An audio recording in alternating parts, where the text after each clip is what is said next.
Childhood hunger in South Florida. What is food insecurity? Food insecurity is the state of being uncertain of having or unable to acquire enough food for all household members because of insufficient money and other resources. In South Florida, 24.4% of children are food insecure, which is around 296,000 children. 17% of the South Florida population is food insecure, meaning there are over 900,000 people who do not know where they will get their next meal from. Our problem is that although there are existing organizations in South Florida attempting to eliminate childhood hunger, there are still many children ages 18 and under experiencing food insecurity. Our vision is to introduce collaboration techniques and properly guide organizations in South Florida to eliminate food insecurity for children 18 and under. Some causes of food insecurity in South Florida include insufficient money to afford food, and there are programs that do not provide adequate amounts of food to the community. Many children rely on school programs, do not receive food on the weekends or in the summer months. In fact, 6 out of 7 low-income kids who eat a free or reduced-price school lunch during the academic year do not get a free meal during the summer.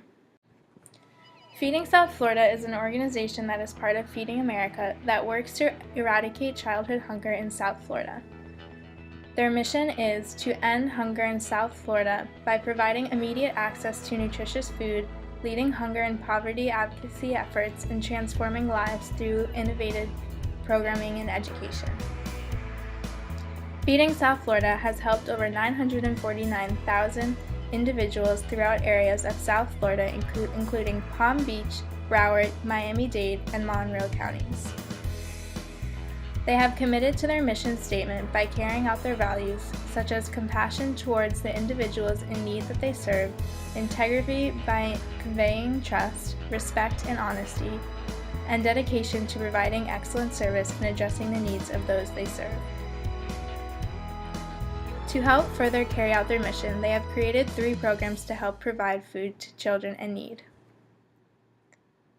Many low-income children go home for the weekend and will not have eaten a meal from Friday lunch to Monday breakfast.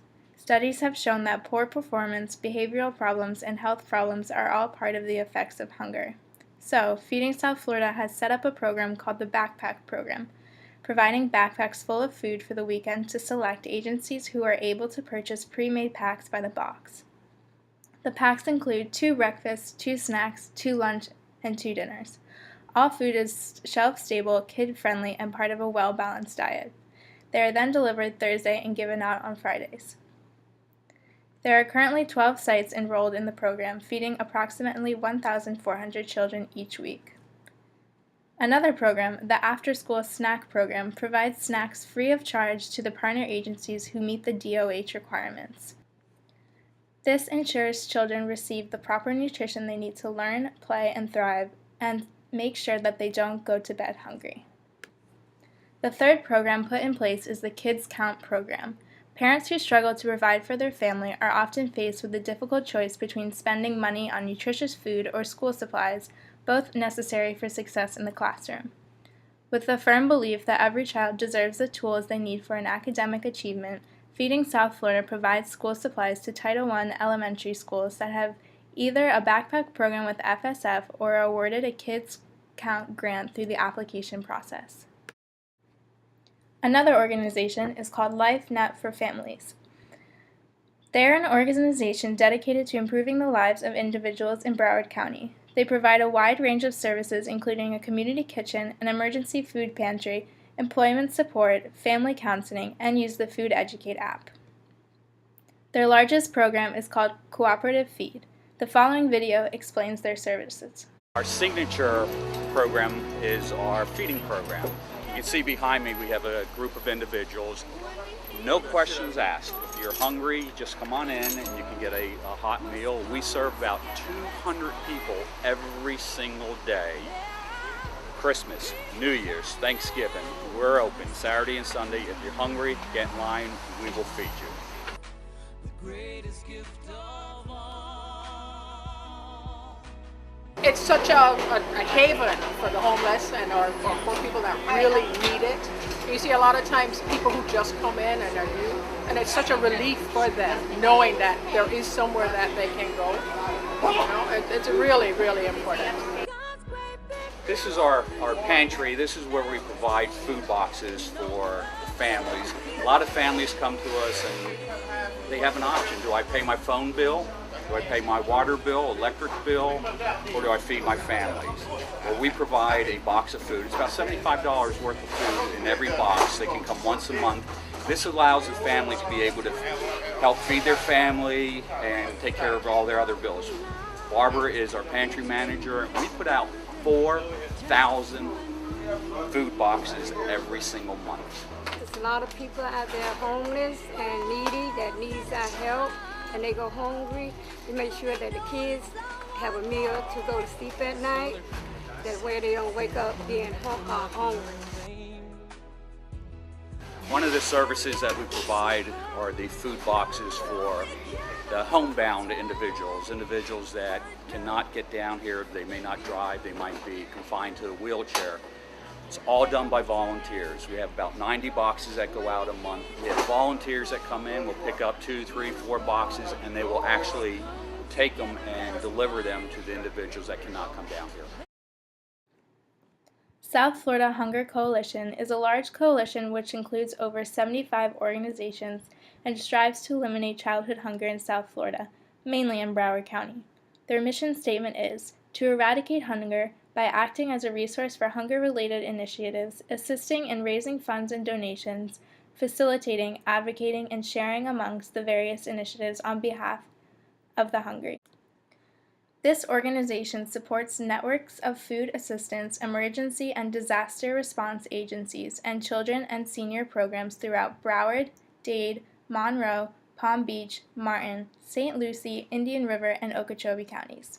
It includes over 75 public and private agencies working on a united front to eradicate hunger in Broward County and increase hunger awareness through advocacy, support, understanding, information, networking, and year-round action. Some agencies are LifeNet for Families, also known as Cooperative Feeding Program, Hands on Broward, No Kid Hungry, Children's Services Council, and more. They also provide information of all the available food banks for qualifying families in South Florida. Our strategies are to combine the individual forces of Feeding South Florida and South Florida Hunger Coalition and create ways to serve a broader, more inclusive population of children to combat childhood hunger together. In order for an organization to thrive, there must be 3 types of environments within the organization. These include effective, reflective, and effective environments. Effective organizations rely on creating enabling structures for the work to be done. Organizations build mechanisms and monitoring systems such as meetings, reports, reviews, and planning sessions to make sure the operation runs smoothly. A reflective environment is based on 3 kinds of reflections as signs of organizational well-being. These 3 signs are personal development, organizational improvement, and organizational learning. An effective environment is established in acceptance and excitement. Positive emotions relate to positive business outcomes. There are many key sources for a successful organization. Some of them include values, interests, power, and general basic needs. Values refer to morally desirable outcomes and processes that people pursue and enact in their actions and thoughts. Interests refer to the narrow pursuit of personal benefits and disregard of consequences for the collective. Power is a combination of the capacity and opportunity to promote values and/or interests. The basic needs include having clarity of expectations and the provision of basic materials and equipment, a feeling that one is contributing to the organization, a sense of belonging to something beyond oneself, and having opportunity to grow and discuss one's process. There are specific stages that need to be set in order for an organization to make a change. You need to create a sense of urgency, building a guiding team, get the vision right, communicate for consent buy-in, empower action, create short-term wins, do not let up, and lastly, make changes stick.